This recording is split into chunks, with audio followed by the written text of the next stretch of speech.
नमस्ते शरण्ये शिवे शानुकंपे, नमस्ते जगद्व्यापिके विश्वरूपे, नमस्ते जगद्वन्द्यपादारविन्द्ये, नमस्ते जगत्तारिणी त्राहि दुर्गे, नमस्ते जगच्चिन्त्यमान स्वरूपे, नमस्ते महायोगिनी ज्ञानरूपे, नमस्ते सदानंद स्वरूपे, नमस्ते जगत्तारिणी त्राहि दुर्गे।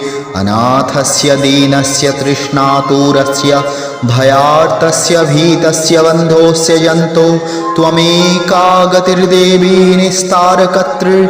नमस्ते जगत्तारिणी त्राहि दुर्गे। अरण्ये रणे दारुणे शत्रुमध्ये, अनले सागरे प्रान्तरे राजगेहे त्वमेका